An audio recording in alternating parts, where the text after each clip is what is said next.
For more on the Shanghai Cooperation Summit, I'm joined by Zoon Ahmed Khan from Beijing. She's a research fellow at the Center for China and Globalization. Well, these foreign ministers expected, as we just heard, to talk about economic issues, security issues. As she pointed out, there are 15 key points, but that's not been revealed yet. What do you think we can expect from these meetings? Well, firstly, thank you, Mike, for having me on the program. I think an important factor for everyone who is observing this meeting is to understand that existing anxieties and at times, misunderstandings between member states, between countries that are part of the SCO family, be they members, dialogue partners, or observers, are actually the premise, the point of the SCO itself. This is an organization that is focused on confidence building and increasing regional connectivity and mutual understanding, given that as part of a region, we share the same concerns. And we have seen in the last few years, especially post-COVID-19, post the Russia-Ukraine conflict as well, the economic challenges and other challenges are in common. So I think what the members need to focus on are firstly that there are the expansion of the SCO. We see that Saudi Arabia and other countries are joining as dialogue partners.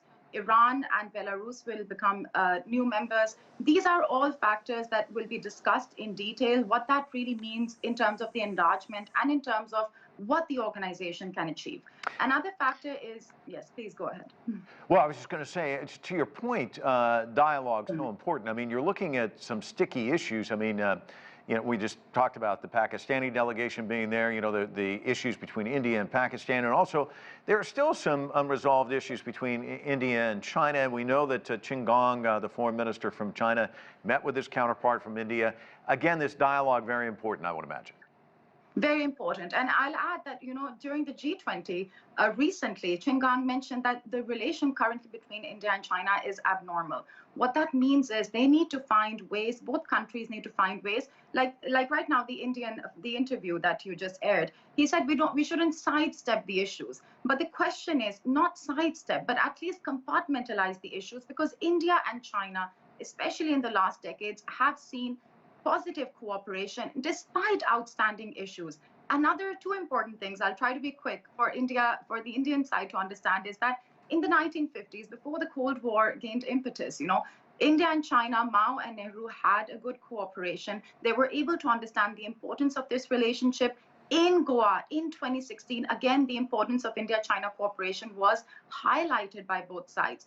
And given post-2017, those bilateral summits made a difference. Now, too, the post-2020 issues that have escalated need to be at least addressed, resolved. De-escalation needs to happen. And this is something the Indian side, I think increasingly, given the complexities in the world post-Russia-Ukraine conflict, they realize that the region matters even more than they probably recognized a few years ago. So I think, and also when it comes to Bilawal Bhutto's visit, this is historic.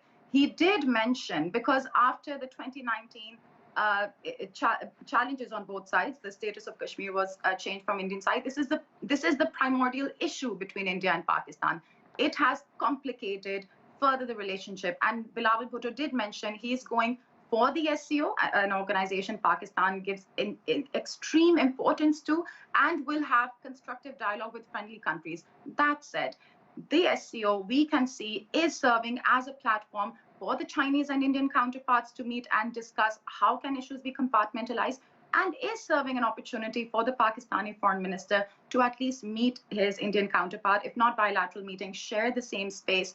And this is important. It serves as a means for countries with differences to be able to at least share the same space, and it is focused on prioritizing what countries have in common. It's going to be fascinating to watch. Zoon, thank you so much for your insights.